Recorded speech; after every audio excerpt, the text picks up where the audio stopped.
So the Callisto protocol has just recently released, and there's been a lot of mixed reviews about the game. A lot of really good things said, and a lot of really bad things said. Well, I finished the game, and I want to put my opinion out there and hear what you guys think down in the comments below. So this video is going to be broken up into sections: gameplay, graphics, story, performance, all of that good stuff. We'll go through section by section and then give it a score at the end. There will be spoilers in this because of the length of the game, and it's been out for 2-3 days now at this point. I think if you've wanted to play it, you've played it, and if you don't care that much, then you already know what happens through other reviews. So if you don't want spoilers, maybe go play it or go watch a spoiler-free review and then come back here after you've beaten the game. But let's get straight into it. So performance is the biggest problem that I've seen talked about for this game, especially on PC. And I've seen some of the footage of it on PC. It stutters a lot. If you're trying to buy this game on PC, if you've already bought it on PC, this review is not going to be comparable to that experience. It does not look enjoyable. I understand why a lot of people would hate the PC version of this game, but I played it on the Series X, so that's what we're going to be talking about. So if you haven't noticed already, the game looks absolutely fantastic. 4K, 60 FPS on console, and yes, it does drop from time to time, but in my experience, I only tended to notice it when we were going from one point to another. This game tries not to use loading screens or fast travel or any of that, travel points at all. So when you go from one location to another main location, you'll notice a frame drop, but nothing in combat or in any major story sections or anything that really impacted the game as a whole. I did have, while we're on the subject of performance, I had one hard crash towards the end, and I had an audio bug that again only happened towards the end, but it happened multiple times. It sounded like someone was unplugging my headphones and plugging them back in over and over and over and over and over again for maybe 20 seconds, and then it would always fix itself. So that's something that with a patch will be ironed out, but just a couple of performance issues that are going to bring the game down a point and the ultimate score at the end. But let's move on to graphics next, because this is the big positive that everybody talks about. Like, just look how good this looks. I mean, both the environmental textures and the weapon textures and the enemy textures, the animations, both in cutscene and in game, looks fantastic. And you can argue, yes, this is in cutscene, it doesn't look like this in game, but in a minute I'll show you photo mode of in game what it looks like, and it looks not as good, obviously, because that's just not realistic standards, but it still looks great. This is probably one of the best looking games on console right now.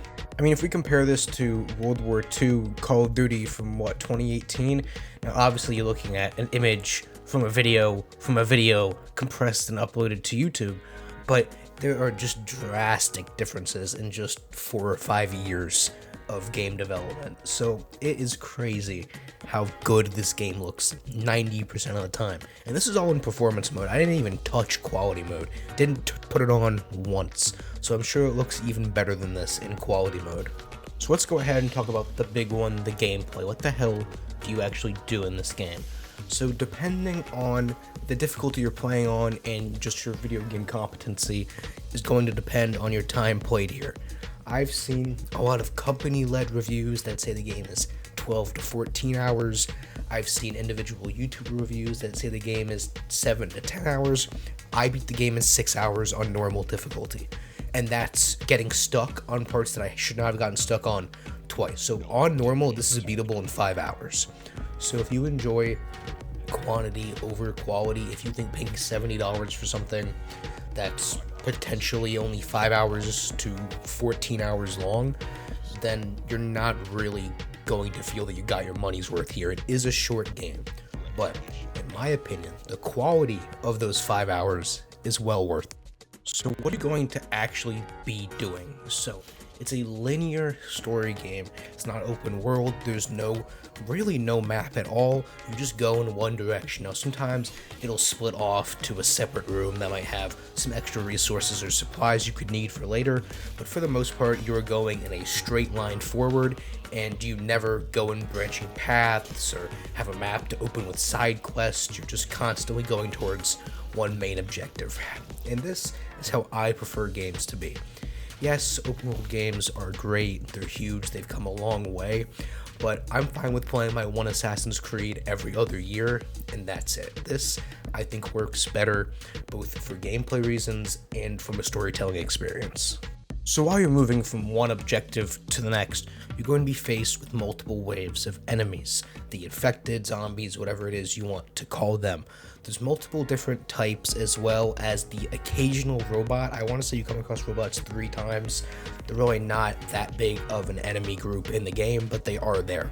So overall, I want to say there's 5 or 6 different enemy types, depends on how you count bosses.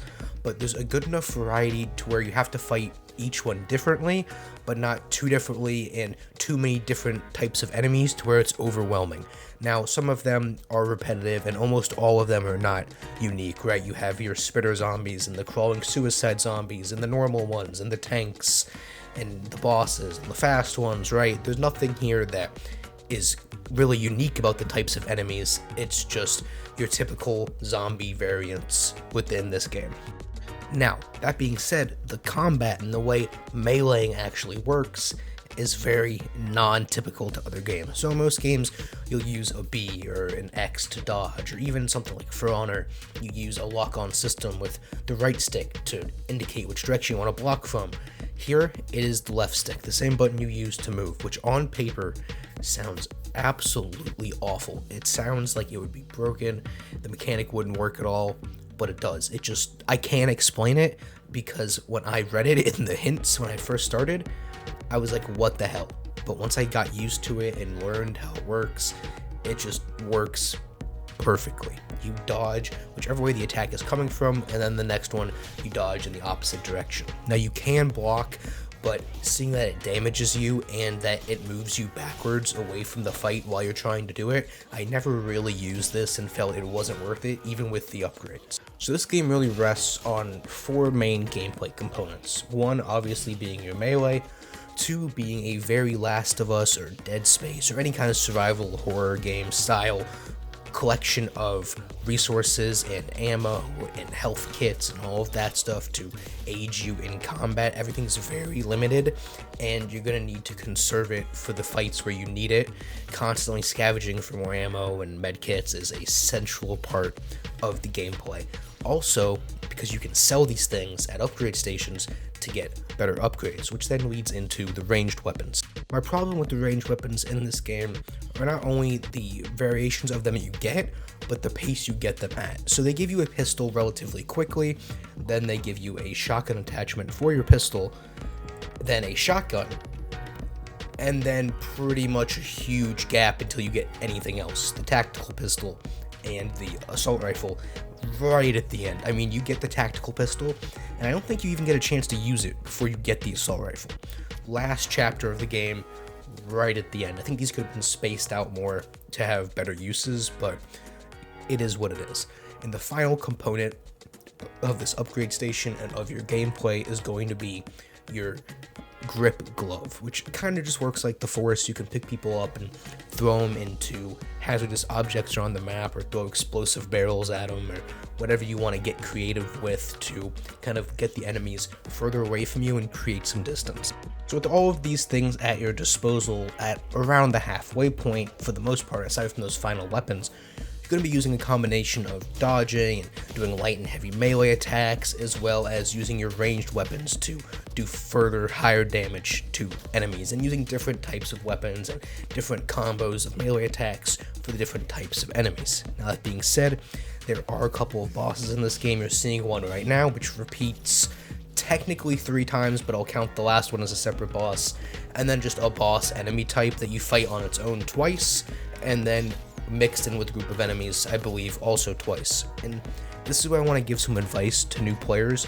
Most of the fights in the game that are one-on-one are relatively easy. It's relatively straightforward. You use this dodge mechanic to count out the number of dodges, or until you can get a hit in along with your upgrades, get some stuns in with your ranged weapons, do enough damage to take out a limb or 2, and then you can just go to town from there. But the one boss enemy, the one with 2 heads, that's the one I want to talk about. So if you approach this like anybody else, you're going to try your best to beat this, and it's going to be practically impossible. I'm going to get to the difficulty of the game here in a minute, but when you start out, you're going to want to constantly be dodging and using your ranged weapons to go for the legs.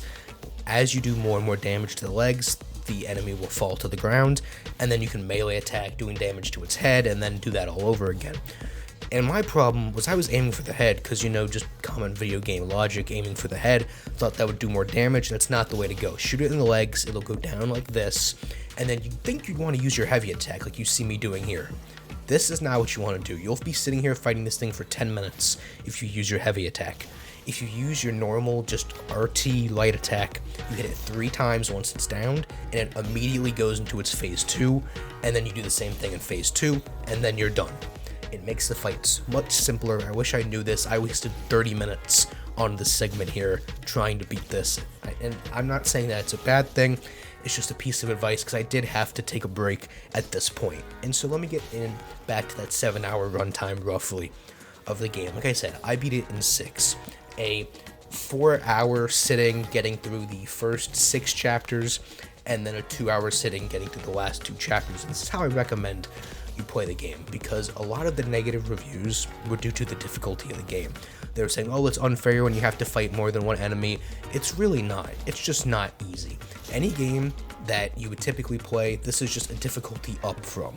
If you typically play on normal, well, the normal here is like hard on most games. I had to actually try here, and for a single player game, that's saying something. I typically don't put too much effort when I'm playing something single player, especially not on the hardest difficulty. I'm kind of just cruising for the story, but this was difficult. There were segments where I got stuck multiple times and had to really get creative with how to take out multiple enemies. Because the dodge button is tied to the move button, anytime you're fighting more than 3 enemies at once, it gets really difficult. Not in a bad way, like a lot of the reviews are saying, but just in a way where you have to get creative with your throw ability and your different weapons and the environment around you to create space so that you can target one-on-one enemies. Now, I highly recommend splitting the game up like I did. Now, instead of using time, because apparently everyone seems to finish this at different times based on your competency and the level of difficulty you chose, I would recommend playing to chapter end of 4, beginning of 5 in as many sittings as you want. Again, I did it all in one, and then everything after 5 to 8, 6 to 8, really, you need to play in one sitting, just because the difficulty ramps up significantly, and you really need to kind of have that honed in. You can't come play for 30 minutes and then take a break and then come play for 30 minutes. You're not going to get honed in enough to be able to get through sections at the level and speed you need to where you're not going to get frustrated. Yes, you will get frustrated on certain sections if you aren't mechanically equipped enough to get through them, but that's just my opinion. Obviously, you can put it on the lower difficulty, you can put it on the higher difficulty, but there's no reason this game should take you 12 to 14 hours. Again, 6 is what I got through it in, and this was on normal. So just to wrap up this section, the gameplay, the combat feels meaty, it feels heavy. You're very slow. You do these big, heavy hits, taking out limbs, and then switching to your ranged weapon or throwing enemies into fans to use the arsenal you have to take out multiple enemies at once. You have to think to play this game. You can't turn your brain off and just mindlessly play Call of Duty, shoot up enemies however you want. This game has difficulty to it. You have to think, you have to conserve ammo. If you don't like scavenging and looking around for ammo and recharge kits and batteries and med kits, all that type of stuff, you're going to have a harder time progressing through the main story. I'm not saying it's impossible, but it is going to be more difficult because you'll just be less equipped. But let's go ahead and wrap this up with the story. This is where there's going to be spoilers. If you don't want to hear these, then go ahead and leave and come back later. So the story, what is this game actually about? Well, you're kind of a space UPS man delivering your packages about, and you're going on a final run, which is supposedly going to make you a bunch of money, and you can retire and be done. And of course, something goes wrong. You crash on Callisto, the name of the game, and you're taken to prison. This is the first 15 minutes of the game. Then you wake up in the prison, everything's on fire, exploding, there's zombies everywhere, and this is how it starts. And for a long while, I would say probably the first 3 chapters, you don't really get any more story. The first half almost of this game is just a prison escape game. You're literally just trying to get out with your buddy Elias. Then you come across Danny, the actress from The Boys, and that's when you get a bit more plot. This is probably, aside from the performance issues, the biggest problem with the game. The plot isn't anything unique. You go to prison, for half of it you try to get out, then you figure out, uh-oh, they're doing experiments to the prisoners, and you figure out what's going on, and you stop them. Again, not anything new, it's not the most generic thing in the world, and it's interesting because of the gameplay sides of it, and that's what really elevates this game. Typically I'm there for the story, and I'd spend 15 minutes of this video talking about how good the story is and the gameplay to get you from one cutscene to the next. Here, it's really the gameplay that kept me interested. Yes, the game looks good, so that helps a lot, but for the most part, the story isn't too intriguing. Now, it's not bad in any way. It's just not anything that's going to elevate this game as Game of the Year. It's not the best story ever. It's fine. This is where we get to talk about audio logs, though. So I'm never a big fan of audio logs because I find that, for the most part, they don't provide anything extra, and they're a waste of time when this could have been a side mission or something like that. It's the same thing here. The audio logs provide absolutely no new information, they're incredibly short, and you're stuck in the menu while listening to them. So I don't know if this was just an afterthought, or they felt the game needed some type of collectible, or a reason to play New Game Plus, but I don't know. These weren't it. Don't bother collecting them, don't bother listening to them. They really don't add anything new. About halfway I stopped picking them up.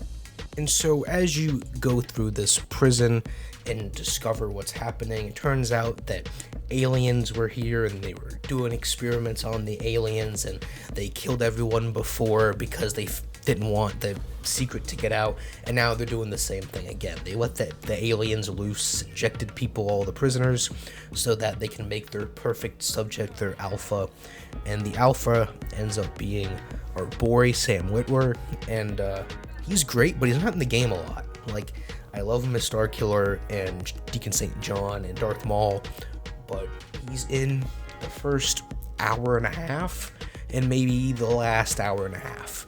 He's not in the game much. I wish he was in it more, but they needed a villain. I understand. And he doesn't get to do a lot of voice acting because towards the end, when you do finally spend time with him, it's kind of just muffled through like computer garbage because he's just a big monster.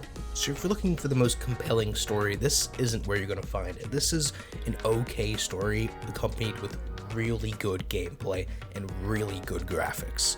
And for me, that's not a combination that I'm used to, but I like it a lot. Now, they do set up a sequel right at the end. I don't know if that's going to happen based off the reviews, and I made a joking video with a scale for 1 to 10 rating. That was just something stupid the other day because of the reviews for this game. This game's getting like 7s and 8s, but the reviews don't say a single positive thing about the game, so I really don't understand if people like this game or not. It doesn't make any sense. For me, I like it a lot. So when I was playing this, I was deciding what to give it, and I started at a 10, because typically when I like a game a lot, I'll start at the top. When I don't like it, I'll start at the bottom. And so I was starting at a 10, and I went, what's wrong with the game? Well, the performance issues and the crashes and the audio bug brings it down to a 9. And then just the okay story brings it down to an 8.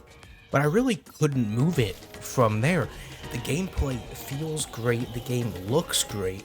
I felt that for my $70, the amount of fun I had with the gameplay, and wow, again, the story isn't completely original. It's not bad. It sounds like I'm hating on the story, but there's nothing wrong with it. It's just not the most original or unique thing. But I still liked it a lot. If this game didn't have the frame rate issues and the bugs it had, I'd be putting this at a 9 or higher. I liked almost everything about this, and I liked that I had to actually try. This boss fight, the final boss fight, I had to do like 5 times. Very rarely do I have to do anything in a single player game more than once. And so, a lot of people are saying, oh, it's because the controls are built bad. It's not. The controls work great. Yes, I understand what you're saying. When enemies are to your left or to your right, it can become difficult to dodge, but just you have to use your other abilities properly to manage your space between enemies. So I'm giving this game an 8 out of 10. It's really good. I would highly recommend it, except if you're on PC. If you want to wait another week or two until all of the frame rate issues and all of that gets patched out, fine. But if you're into like survival, horror, linear story games, this game is really good. Now, a lot of people are comparing this to Dead Space and just saying it's a worse Dead Space. And with the Dead Space remake coming in January, they're saying this game is just completely pointless and unnecessary. But for someone who's never played Dead Space, this is really good. Now, it'll be interesting to compare this to Dead Space when it comes out next month and compare and contrast the two from someone who's completely new to both of them. So, look forward to that. You guys let me know what you thought of this game down in the comments below, and I'll see you guys on the next one.